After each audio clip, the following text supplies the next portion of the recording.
बिस्मिल्लाहिर्रहमानिर्रहीम। अस्सलामु अलैकुम स्टूडेंट्स। आज का हमारा टॉपिक है ओजोनोलाइसिस ऑफ अल्कीन। ये एक ऑक्सीडेशन रिएक्शन है जिसमें कार्बन कार्बन बॉन्ड की क्लीवेज होती है और हमारे पास कार्बोनाइल कंपाउंड्स बनते हैं। अब ये कार्बोनाइल कंपाउंड या तो हमारे पास एल्डिहाइड बनता है या कीटोन बनता है या फिर इन दोनों का मिक्सचर होता है। देखते हैं रिएक्शन मैकेनिज़्म की कैसे ये रिएक्शन प्रोसीड करता है। फॉर एग्ज़ाम्पल हम एक सिंपल अल्कीन लेते हैं। हमने एक इथीन मालिक्यूल लिया और साथ में हमने ऐड किया ओजोन। ओजोन ऑक्सीजन का एक हाईली रिएक्टिव एलोट्रॉप है। जब हमने ओजोन को ऐड किया इथीन के साथ, तो इथीन का ये जो कार्बन कार्बन डबल बॉन्ड है, पाई बॉन्ड, ये इस तरह से क्लीव कर गया। जब इसने क्लीव किया तो कार्बन के ऊपर पॉजिटिव चार्ज जनरेट हुआ और इस तरफ से ये बॉन्ड जो ऑक्सीजन के दरमियान है, ये इस तरह इस ऑक्सीजन के ऊपर ब्रेक हुआ और इस ऑक्सीजन ने फिर अटैक किया इस कार्बन को। तो हमारे पास एक 5 मेंबर्ड साइक्लिक स्ट्रक्चर बनी इस तरह से। ये एक साइक्लिक स्ट्रक्चर है 5 मेंबर्ड जिसका नाम है मोलोजोनाइड। ये एक अनस्टेबल स्ट्रक्चर है। अब ये अनस्टेबल क्यों है? देखें, ये 3 कंसेक्यूटिव ऑक्सीजन एटम्स हैं, ठीक है, और इनके पास लोन पेयर ऑफ इलेक्ट्रॉन्स हैं। अब ये लोन पेयर ऑफ इलेक्ट्रॉन एक दूसरे को रिपेल कर रहे हैं। अब इस रिपेलिंग की वजह से ये स्ट्रक्चर अनस्टेबल स्ट्रक्चर है और अब ये स्टेबल होने के लिए रीअरेंज होगी। अब रीअरेंज कैसे होगी? देखें, ये जो कार्बन कार्बन सिग्मा बॉन्ड है, ये शिफ्ट होगा इस कार्बन और ऑक्सीजन के दरमियान। जब ये इधर शिफ्ट होगा तो एट द सेम टाइम ये वाला बॉन्ड इस ऑक्सीजन के ऊपर और ये वाला बॉन्ड यहाँ कार्बन और ऑक्सीजन के दरमियान शिफ्ट होगा। तो देखते हैं क्या बनता है। एक तो हमारे पास ये कार्बोनाइल कंपाउंड बना है, ठीक है, ये वाला।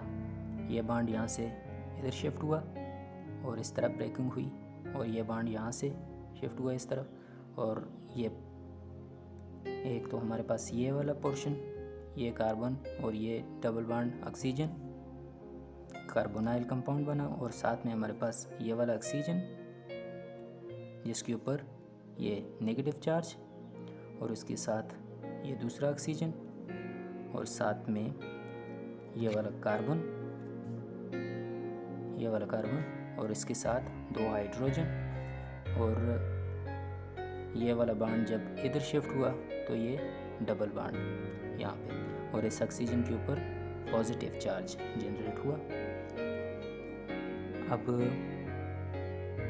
रीअरेंजमेंट के बाद ये जो कार्बोनाइल कार्बन का ये वाला बॉन्ड है ऑक्सीजन और कार्बन के दरमियान, ये शिफ्ट होगा ऑक्सीजन के ऊपर। जब ये वाला बॉन्ड पाई बॉन्ड ऑक्सीजन के ऊपर शिफ्ट होगा तो ऑक्सीजन के ऊपर नेगेटिव चार्ज, ये नेगेटिव चार्ज आ गया और इस तरफ से कार्बन के ऊपर पॉजिटिव चार्ज पैदा होगा और यहाँ से ऑक्सीजन अटैक करेगा इस कार्बन को, ठीक है। और जब ये इसको अटैक करेगा तो यहाँ पे ऑक्सीजन को देखें, एक इलेक्ट्रोनेगेटिव एटम है और इसके ऊपर पॉजिटिव चार्ज जो कि इसको अनस्टेबल बना रहा है। तो ये वाला बॉन्ड इधर शिफ्ट होगा और इस तरह ऑक्सीजन भी स्टेबल हो जाएगा और यहाँ पे पॉजिटिव चार्ज जनरेट होगा और यह वाला ऑक्सीजन इस कार्बन को अटैक करेगा। तो देखते हैं नेक्स्ट क्या बनता है हमारे पास। एक तो ये कार्बन, ये वाला कार्बन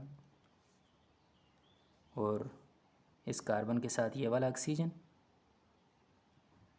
ये वाला ऑक्सीजन और इस ऑक्सीजन ने जो अटैक किया इस कार्बन के ऊपर, ये आ गया वो वाला कार्बन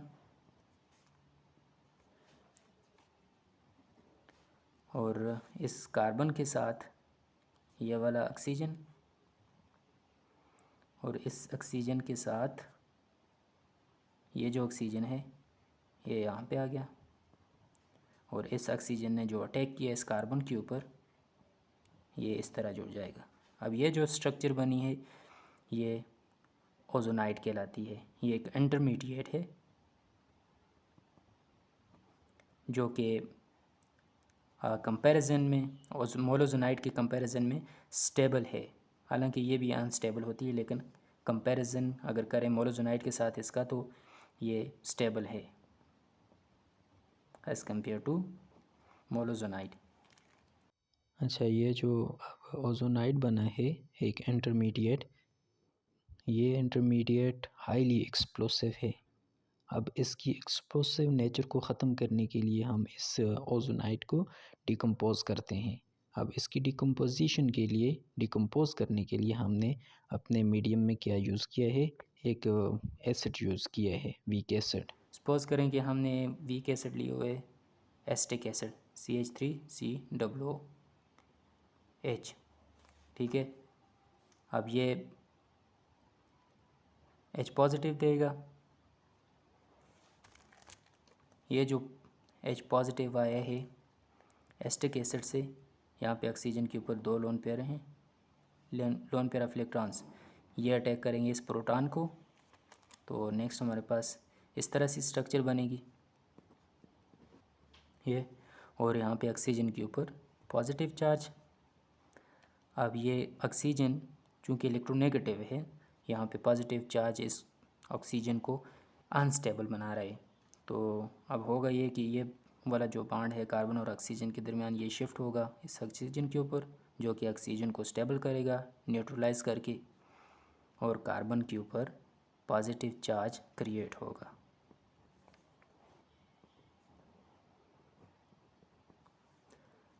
अब मीडियम में वाटर भी मौजूद है, ठीक है। वाटर के ये ऑक्सीजन है, इसके पास लोन पेयर ऑफ इलेक्ट्रॉन्स, ये अटैक करेगा इस केटाइन के ऊपर, कार्बन को अटैक करेगा। तो हमारे पास बनेगा क्या, देखते हैं। अब देखें, क्योंकि ये जो ऑक्सीजन है इसके ऊपर पॉजिटिव चार्ज है, अनस्टेबल है, ये स्टेबल होगा कैसे, ये प्रोटॉन की फॉर्म में निकलेगा हाइड्रोजन, अपने ये जो इलेक्ट्रॉन्स हैं शेयर्ड इलेक्ट्रॉन्स छोड़ के H पॉजिटिव की फॉर्म में निकलेगा, और यहाँ से ये वाला प्रोटॉन यहाँ से लीव करेगा, और ये जो कार्बन और ऑक्सीजन के दरमियान बॉन्ड है ये इस ऑक्सीजन के ऊपर शिफ्ट होगा। तो नेक्स्ट हमारे पास ये स्पीशी बनेगी। एक तो ये हाइड्रोजन है, ये वाला हाइड्रोजन, ये वाला, इसके साथ ये ऑक्सीजन, और इसके साथ ये वाला कार्बन, ठीक है। यहाँ पे 2 हाइड्रोजन है, और इस कार्बन के साथ ये वाला ऑक्सीजन, ठीक है। और इस ऑक्सीजन के साथ ये एक और ऑक्सीजन है ये, और इसके ऊपर नेगेटिव चार्ज, जो कि यहाँ पे बॉन्ड ब्रेक हुए है इस ऑक्सीजन के ऊपर, ठीक है। और साथ में हमारे पास बना है ये कार्बोनाइल कंपाउंड बना है, कार्बन ये वाला, इसके साथ 2 हाइड्रोजन, और साथ में ये वाला बॉन्ड, और ये वाला जो बॉन्ड शिफ्ट हुए है डबल बॉन्ड और ऑक्सीजन। अब यहाँ से जो प्रोटॉन निकला है H पॉजिटिव की फॉर्म में, ये एक काउंटर आयन था एस्टिक एसिड का, जो कि यहाँ पे यूज़ हुआ है एस्टिक एसिड।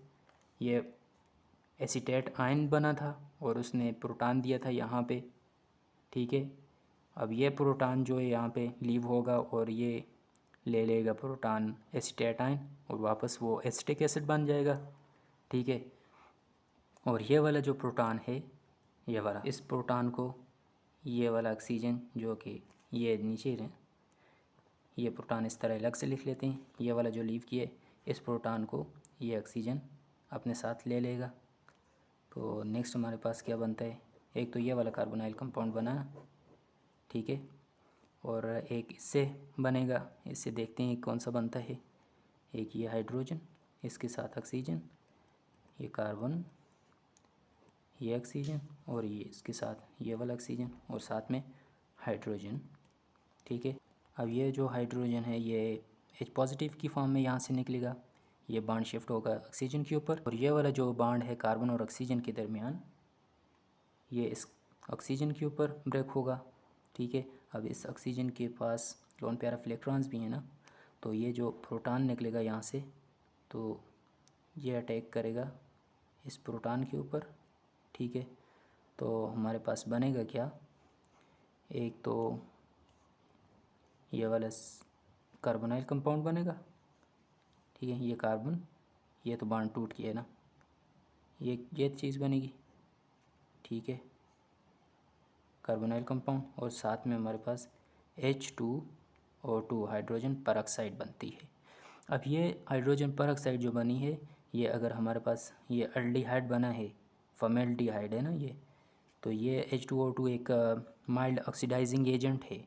ये फर्दर ऑक्सीडेशन करता है और इस कार्बोनाइल कंपाउंड यानी कि एल्डिहाइड को फर्दर ऑक्सीडाइज करके कार्बोक्सिलिक एसिड में चेंज करता है।